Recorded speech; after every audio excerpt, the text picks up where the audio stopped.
Assalamu alaikum, chers téléspectateurs, chers élèves, chers amis professeurs. C'est Seydou qui est avec vous aujourd'hui dans le cadre de la télévision scolaire. Donc aujourd'hui, je vais vous présenter un exercice de chimie organique. Voilà, donc on va passer directement à la lecture de l'énoncé. Donc un ester E contient en masse 64,6% de carbone. Donc ici, qu'est-ce qu'on vous demande? La première question, c'est de trouver la formule brute de l'ester. Ok. Donc vous connaissez très bien, mes chers élèves, que la formule brute de l'ester est CnH2nO2. Ok. Donc cette information, on nous a donné cette information, l'ester, et on nous a donné le pourcentage de carbone. Donc à travers ça, on vous demande de déterminer la formule brute. Donc allons-y.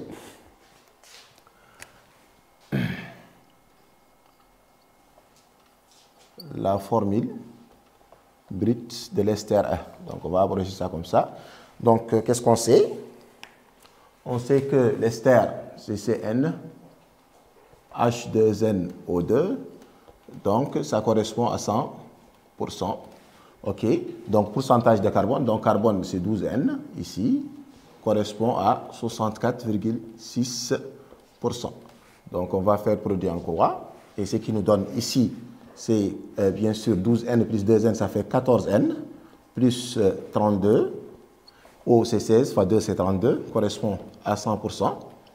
Ok, donc 12N correspond à 64,6%. Donc on fait produit en croix, on aura quoi? On aura 14N plus 32, donc un facteur de 64,6 est égal à 12N. 12N fois 100, donc ce qui me donne 1200N. Donc là, bien sûr, on va distribuer, bien sûr, 64,6, les pourcentages soit ici, et on transpose, donc vous faites les calculs nécessaires, donc ici on tire quand même N, ça va nous donner égal à 7. Ok. Donc, ça va nous donner 7. Donc, ici la formule brute, ça va être donc la formule brute, c'est CnH2nO2. Ok, donc on remplace N par 7, donc on aura C7, H14, O2. Ok, voici la question numéro 1, la question qui a été demandée. Donc, à travers bien sûr le pourcentage de carbone, et on a l'information, c'est l'ester. Donc, la deuxième question, qu'est-ce qu'on nous dit? On vous dit l'hydrolyse de l'ester E conduit à la formation de deux composés, ok, organiques A et B. Le composé organique B subit une oxydation mélangée pour donner un produit organique D qui donne un précipité, bien sûr, jaune avec la DNPH, mais ne réagit pas avec la liqueur de féline. B peut être, bien sûr, ici, B peut être obtenu par hydratation de 3-méthylbute-1N. Donc la question ici, c'est quoi? C'est déterminer la formule, ou bien les formules, pardon, semi-développées et les noms des composés B, D et A. Donc ici, chers élèves, il faut vraiment maîtriser le cours pour pouvoir répondre à cette question. Alors, la deuxième question, on vous demande de déterminer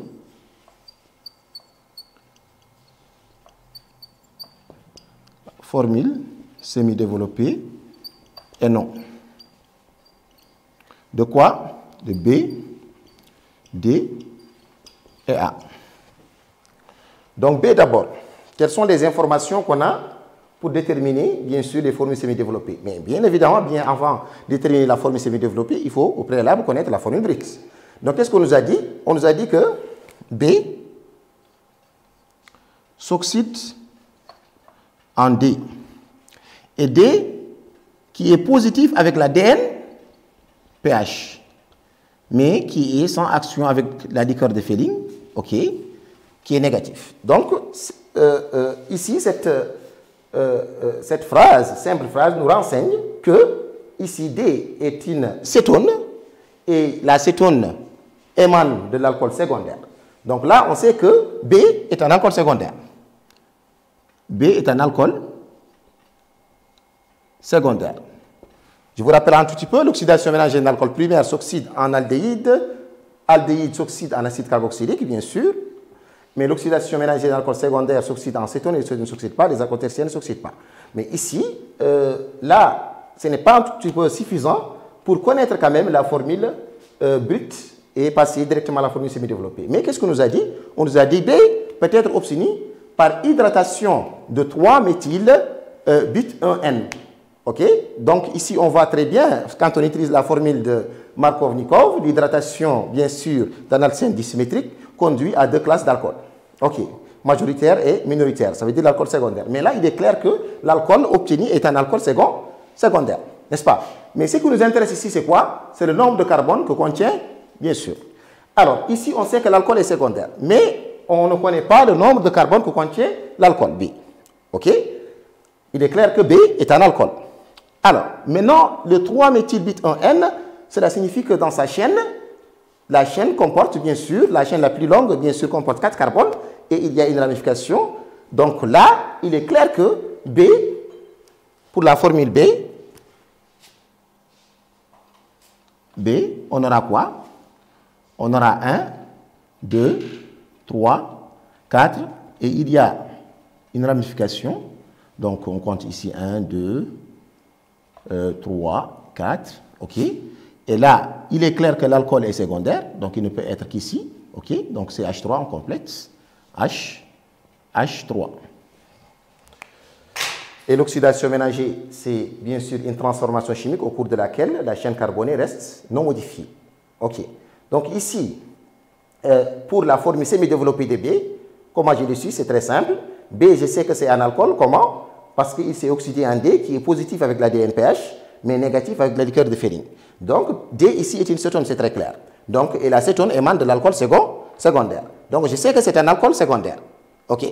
Maintenant, comment je peux savoir B contient combien de carbone? Donc il est clair que on ne peut pas se limiter à partir de là pour dire qu'il contient tel ou tel carbone. Mais c'est à travers l'hydratation, bien sûr, de but 1N de l'alcène qu'on peut savoir que ici, B contient combien de carbone. Donc ici, son nom, c'est très simple, c'est le 3-méthyl. 3-méthyl butane 2-ol. Ok, bon, c'est un alcool secondaire. Maintenant, on va partir directement voir D. Donc D, il est clair, D pour D. D, c'est clair, et c'est une cétone, ok.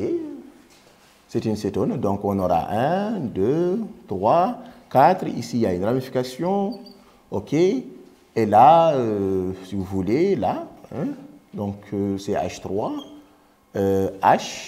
H3. Donc, vous avez quoi? Le nom ici, c'est le 1, 2, 3, 4. C'est le 3-méthyl butanol. OK.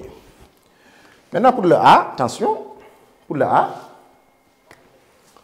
A, quelles sont les informations qu'on a?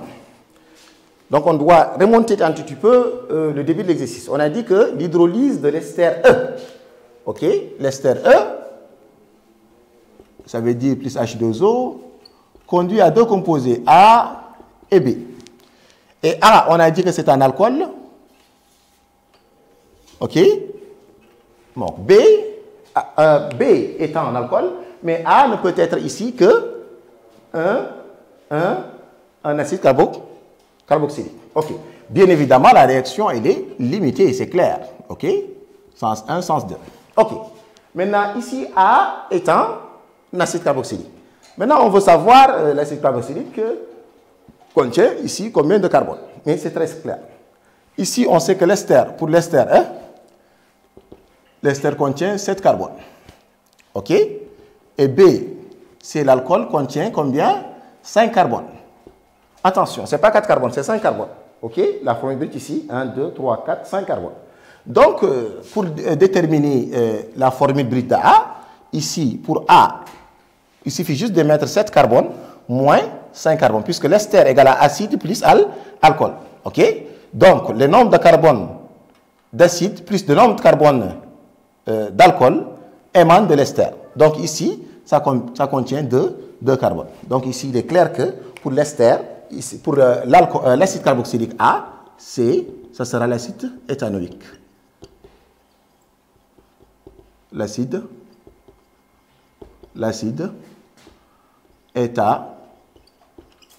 éthanoïque. Donc, raison pour laquelle il faut beaucoup lire pour, bien sûr, déchiffrer ce genre de choses. Donc, vous avez vu, pour l'acide, il a fallu, bien sûr, passer par, par l'ester, pour voir il a combien de carbone, bien sûr aussi par l'alcool, pour voir il y a combien de carbone, pour faire la déduction rapidement. Donc, ici, bien sûr, on va continuer. On va continuer à la question, bien sûr, numéro 3. Donc, on a donné la formule semi-développée de B, D et A. Donc, on va passer, bien sûr, à la question 3. On va passer à la question 3. Bismillah. Bon, la question 3, qu'est-ce qu'on a dit? E peut être obtenu de trois différentes manières. OK, écrire les équations bilan des réactions et préciser les différences importantes entre ces trois réactions et donner alors la formule semi-développée de E. OK, donc ici la question c'est quoi? L'ester peut être obtenu de trois manières. OK, l'acide plus alcool donne ester plus de l'eau. OK, ou bien on peut obtenir ça par le chlorure d'acide. OK, plus alcool donne ester plus HCl. Ou bien un anhydride d'acide plus alcool donne ester plus un acide carboxylique. OK. Donc, on va voir ça. Donc, on va noter ça pour la première réaction, réaction A, la deuxième réaction B, la troisième réaction C, si vous voulez. OK. Donc, pour les équations, bon, on va mettre A, la première possibilité, d'obtenir un ester. Bon, c'est l'acide carboxylique qu'on avait, CH3, COH, plus l'alcool, OK. CH3, CH3, H3. Bien évidemment, cette réaction est limitée, irréversible. Donc, sens 1, sens 2. On obtient bien sûr l'ester ici. Et l'ester, ça va être CH3, C double liaison O, C, CH3, H, CH3, CH3 plus H2O. Donc ça, c'est la première réaction. Maintenant, la deuxième réaction B, c'est avec le chlorure d'acide. Bon, le chlorure d'acide ici, ça va être le chlorure, bien sûr, d'éthanoïde, bien évidemment. Donc, on aura, soit on a CH3, C, double liaison Cl, plus CH3, CH, OH,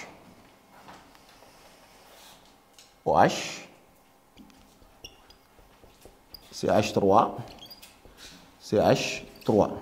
Et cette réaction est totale. Donc, on aura ici l'ester, CH3, double liaison O, CH3, CH3, CH3 plus HCl. Maintenant, la troisième réaction, c'est avec l'anhydride d'acide. Bon, notons C, c'est avec l'anhydride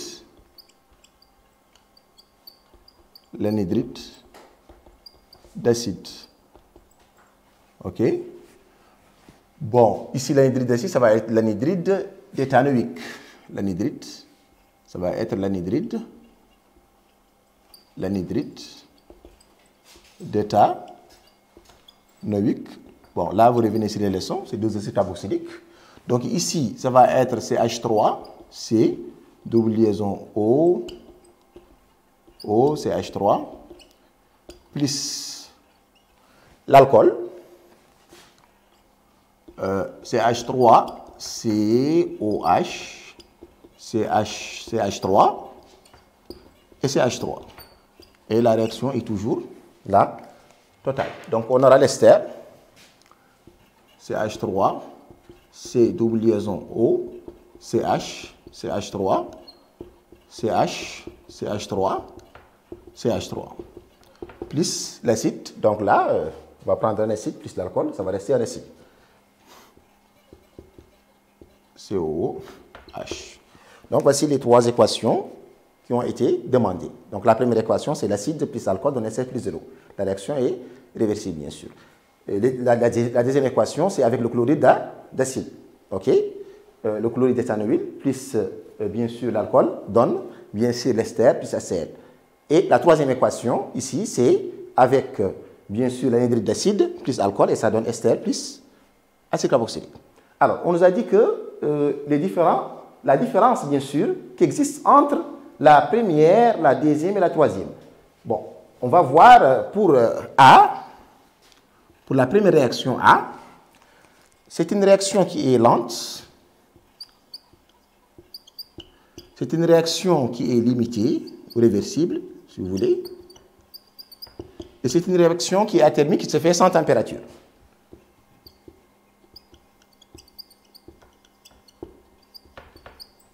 Athermique. Maintenant, pour la réaction B et C,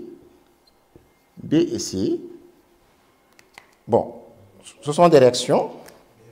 Ici, vous avez rapide. Ici, total. Et là, athermique, là, on a exothermique. Exothermique. Exothermique. OK?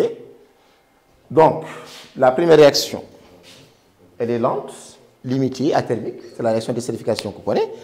Et mais là, avec, bien sûr, le chlorure d'acide, la réaction est rapide, totale, exothermique. Donc, là, c'est la différence, lente, rapide, limitée, totale, athermique, exothermique. Donc, là, c'est la question numéro 3 qui a été, bien sûr, posée. Donc, on passe à la question numéro 4. Alors, pour la question numéro 4, c'est une question qui est intéressante. Qu'est-ce qu'on a dit? Le mélange initialement équimolaire contient 7,8 g d'ester. Le rendement de la réaction étant R est égal à 40%, bien sûr. Et bien sûr, déterminer la composition molaire finale du mélange. 4.2, on déduit la composition du mélange. OK? Donc, il faut savoir la réaction d'estérification, la réaction d'hydrolyse. Donc, à chaque fois, il faut revenir sur les leçons. Mais bien évidemment, ici, on vous a donné d'ailleurs le rendement. Ça devient très simple. OK? Alors, maintenant, pour la réaction d'estérification, petit rappel, bien sûr, le rendement est influencé par la classe d'alcool, bien évidemment. Il est, bien sûr, 67% pour un alcool primaire, 60% pour un alcool secondaire, 5 à 10% pour un alcool tertiaire. Et pour l'hydrolyse, bien sûr, c'est vous prenez juste 100% moins l'autre. Donc, ça va être 33, 40%, bien sûr 90 à 95%. Donc, pour l'hydrolyse. Et là, on vous a donné le rendement et l'alcool ici est secondaire. OK? On vous a dit que c'est 40%. Donc, on vous a facilité un tout petit peu la tâche. Donc, la question 4.1, pardon. 4.1, on vous demande de déterminer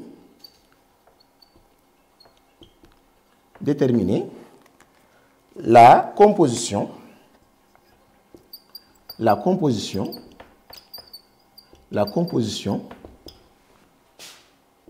molaire à l'état final.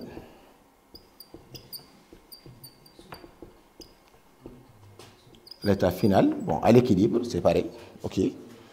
OK. Donc, ici, bien évidemment, on doit chercher quoi? On doit chercher la quantité d'ester à l'équilibre. On doit chercher la quantité d'eau à l'équilibre. On doit chercher la quantité, bien sûr, d'acide à l'équilibre. On doit chercher la quantité d'alcool à l'équilibre, ça veut dire à l'état final. OK.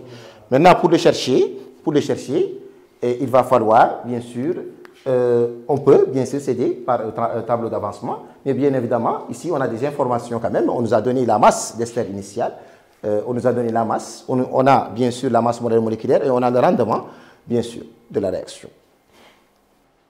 Donc ici, bien sûr, on peut on peut prendre un tableau d'avancement pour déterminer bien sûr la quantité d'ester à l'équilibre, ça veut dire à l'état final, NO, N acide, N alcool. Donc ici, bien sûr, on peut on peut prendre un tableau d'avancement pour déterminer ça, mais l'exercice nous a donné la masse, bien sûr, d'ester. Et l'ester, auparavant, n'est-ce pas, vous savez, c'est C7. H14, OK, O2. Et le carbone, c'est 12, OK, donc carbone, c'est 12, hydrogène 1, oxygène 16. Donc en calculant ça, on obtient 130 grammes par mol, la masse molaire moléculaire. OK, donc ça, c'est la masse molaire moléculaire bien sûr, de l'ester, OK, de l'ester.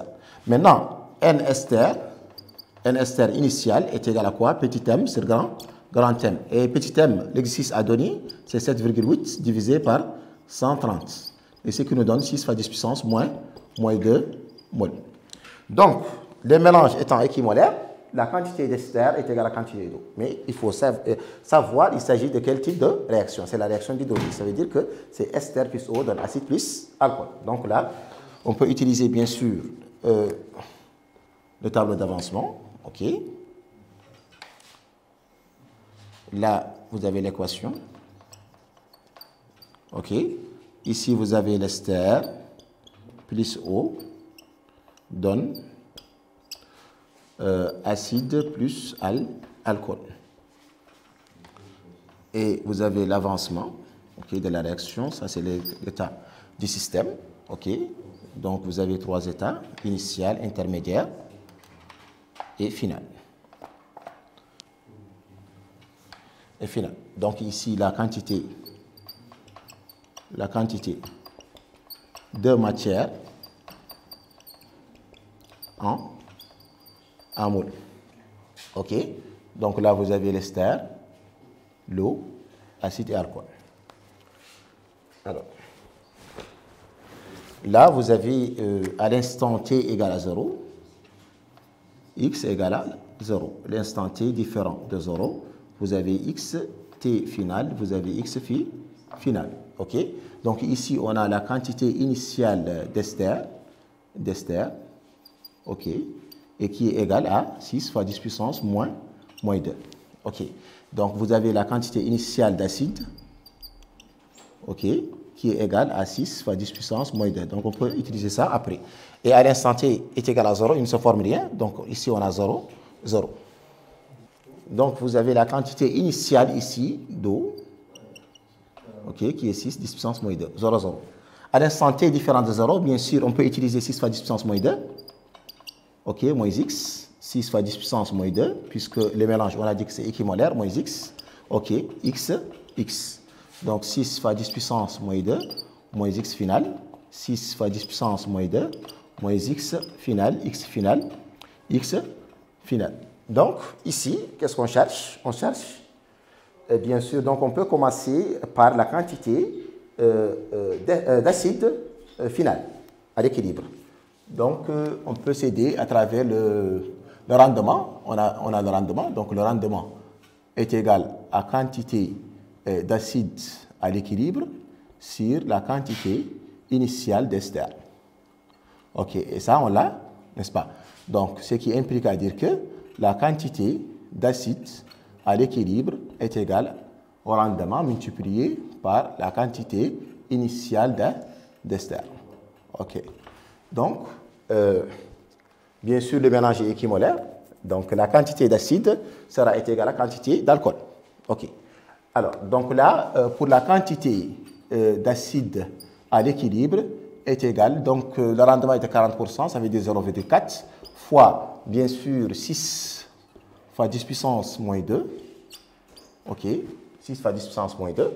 Et la quantité initiale, ce qui me donne 2,4 fois 10 puissance moins 2 mol. OK, donc N acide à l'équilibre est égal à N alcool à l'équilibre, puisque le mélange équimolaire est égal à 2,4 fois 10 puissance moins 2 mol. Donc ici, pour déterminer la quantité, bien sûr, d'ester à l'équilibre est égale à 6 fois 10 puissance moins 2 moins x final. Mais d'après le tableau d'avancement, on a bien sûr la quantité d'acide final est égale à x final, n'est-ce pas? Ici, d'après le tableau d'avancement. Donc, d'après le tableau d'avancement, qu'est-ce qu'on a? N acide à l'équilibre est égal à x final. OK. Et x final, bien sûr, N plutôt acide à l'équilibre, on a trouvé 2,4 fois 10 puissance moins 2 mol. OK. Donc ici, qu'est-ce qu'on dira? La quantité d'ester à l'équilibre est égale à quoi? Est égale à 6 fois 10 puissance moins 2 moins 2,4 fois 10 puissance moins 2. Ce qui me donne 3,6 fois 10 puissance moins 2 mol. Donc, ce n'est pas la peine de calculer, bien sûr, la quantité d'eau, puisque le mélange est équimolaire. N ester à l'équilibre est égal à N eau à l'équilibre, qui est égal à, bien sûr, 3,6 fois 10 puissance moins 2 mol. Donc, ici, récapitulons. N ester à l'équilibre est égal à 3,6 fois 10 puissance moins 2 mol. OK, point virgule. NO est égal à N ester. Même chose, 3,6 puissance moins 2 mol. N acide à l'équilibre est égal à 2,4 fois 10 puissance moins 2 mol. N alcool à l'équilibre, puisque le mélange est équimolaire, on a 2,4 fois 10 puissance moins 2 mol.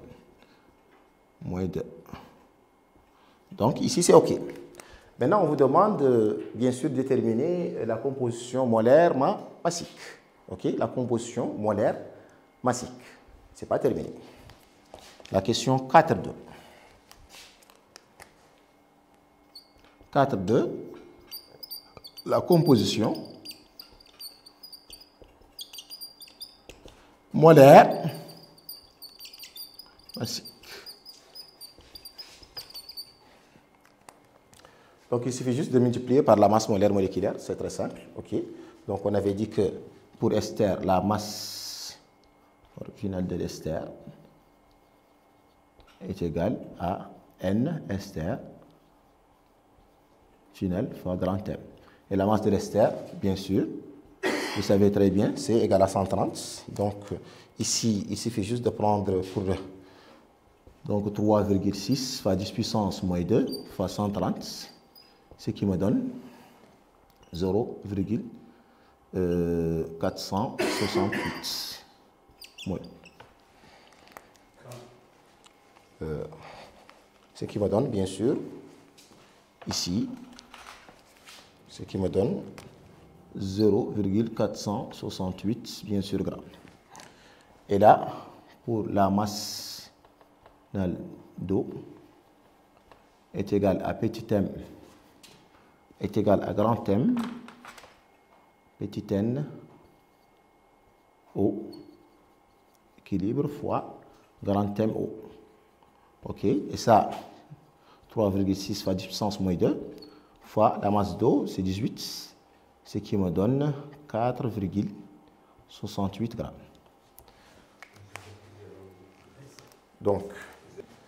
Donc ici, on a 4,68 grammes. Là, on a 0,468 grammes. Pour la masse finale d'eau, d'acide plutôt, est égale à petit n acide, l'équilibre fois grand M. Donc, petit m d'acide, on avait dit que c'est égal à 2,4 fois 10 puissance moins 2 fois 60, ce qui me donne 1,44 grammes. 1,44 grammes. Donc, la masse formée d'alcool est égale N alcool, l'équilibre, fois grand M, qui est égal à 2,4 fois 10 puissance moins 2 fois 4,28, ce qui me donne 2,168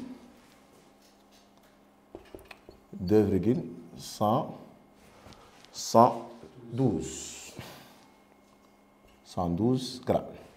Donc, voilà, ce sont les deux questions qu'on a posées. La question 4.1, c'est de calculer la composition molaire. OK. La question 4.2, c'est la composition molaire, la composition massique. Donc, ici, il suffit juste de multiplier par la masse molaire moléculaire. OK. Donc, on va continuer. On va passer à la question 5. OK. La question 5. On va passer à la question 5. Donc, la question 5, qu'est-ce qu'on dit? L'acide obtenu à partir de l'hydrolyse de E a réagi avec un excès d'ammoniac. Écrire l'équation chimique de cette réaction et nommer les produits obtenus. OK? Donc, l'acide, c'est l'acide éthanoïque. Donc, là, on a deux réactions. Donc, l'acide, donc l'équation de la réaction. Donc, pour obtenir l'équation de cette réaction, suivez bien. Donc, on a l'acide éthanoïque, c'est H3COH, plus l'ammoniac, NH3. Donc, ici, ça va me donner quoi? Ça va me donner CH3COO-, plus NH4+. Donc, ça, c'est la première. Donc, c'est la première réaction. OK. Donc, la deuxième réaction, on aura bien sûr CH3COO-, plus NH4+. Donc, on va chauffer.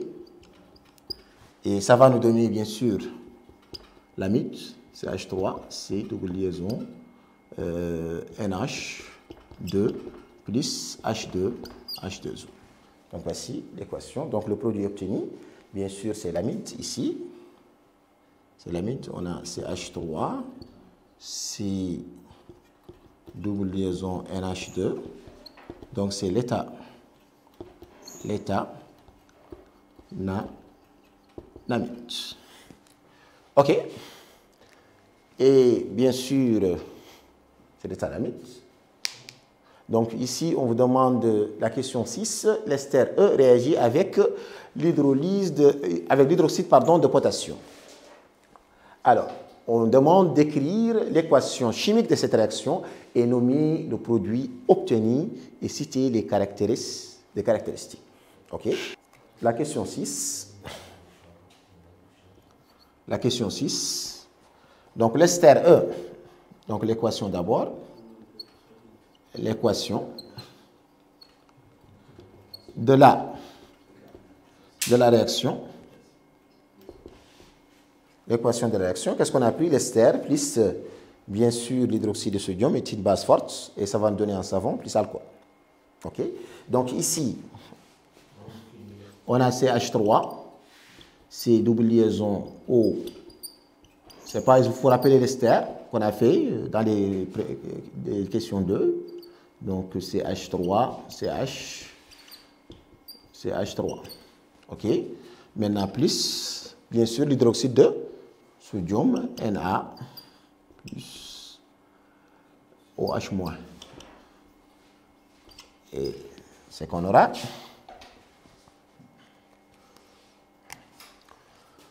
On aura CH3, C, double liaison, O, liaison, O, plus, bien sûr, Na+, plus l'alcool, CH3, CH3. Bien sûr, on nous a dit de donner les caractéristiques. Cette réaction est totale et elle est lente. Donc, c'est une réaction qui est lente et totale, qui dure à peu près 80 minutes. Donc là, réalisable au bout de 30 à 80 minutes. Donc, les caractéristiques, on nous a demandé de déterminer ici les caractéristiques de cette réaction. C'est la réaction de savonification, bien sûr. Il faut que ça soit clair. On a l'ester plus l'hydroxyde de sodium est une base très forte. Donc, on obtient le savon plus alcool.